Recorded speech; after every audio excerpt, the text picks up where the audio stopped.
साक्षी होना ही परम मंजिल है। कर्ता होना भ्रांति है और साक्षी होना ज्ञान है। बाहर या भीतर, समाज में या व्यक्ति में, दूसरे में या अपने में,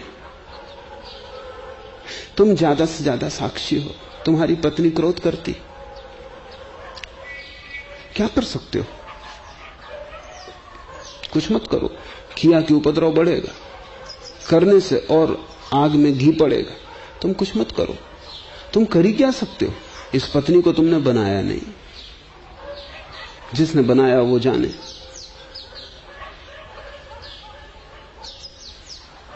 ये पत्नी तुम्हारे हाथ में कोई वस्तु तो नहीं है कि तुम उससे रंग रोगन दे दो, बदल दो। इसकी अपनी जीवन यात्रा है और क्षण भर का खेल है कि रास्ते पे तुम दोनों मिल गए हो, कि किसी पुरोहित ने एक नाटक रचा दिया और 7 चक्कर लगवा दिए। राह पर मिल गए थे, राह पर थोड़ी देर साथ हो, अलग हो जाओगे। दोस्ती क्षण भर की है, साथ चलना क्षण भर का है। उसकी अपनी यात्रा है, तुम्हारी अपनी यात्रा है। अगर वो क्रोधित होती तो वो जाने, तुम क्या कर सकते हो?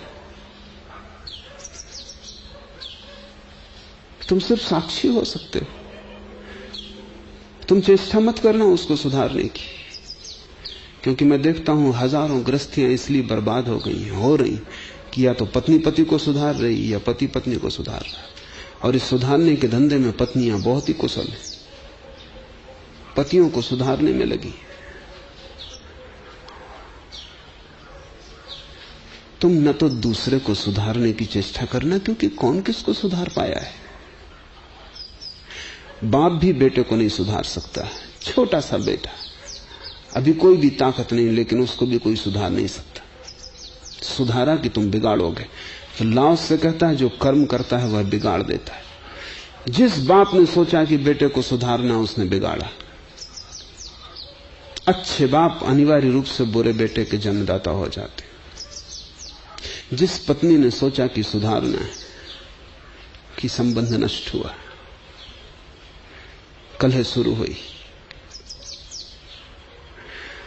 जिस समाज ने सोचा कि सुधारना है, ये करना है, वो करना है, जिस समाज में भी सुधारक और क्रांतिकारी पैदा हो गए, वही समाज बर्बाद हो गया। दुनिया अपने से चलती है, ये नदी अपने से बहती है।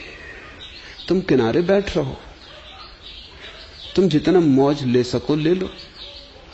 और अगर कर्ता का भाव चला जाए तो पत्नी जब क्रुद्ध होगी तब भी नाटक देखने में तुम मजा ले सकते हो, क्योंकि जब अपने हाथ में ही कुछ नहीं तो ये भाव भंगिमा भी प्यारी है। परमात्मा करवा रहा है, देखो कि भली चंगी स्त्री बुद्धिमान बर्तन तोड़ रही, ये खेल देखो कि गीता रामायण का अर्थ करके बता देती।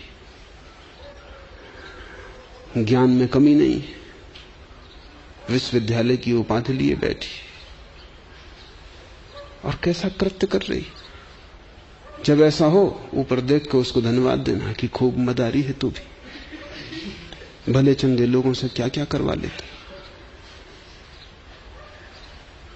जब पति शराब पी के घर आ जाए, ऊधम करने लगे,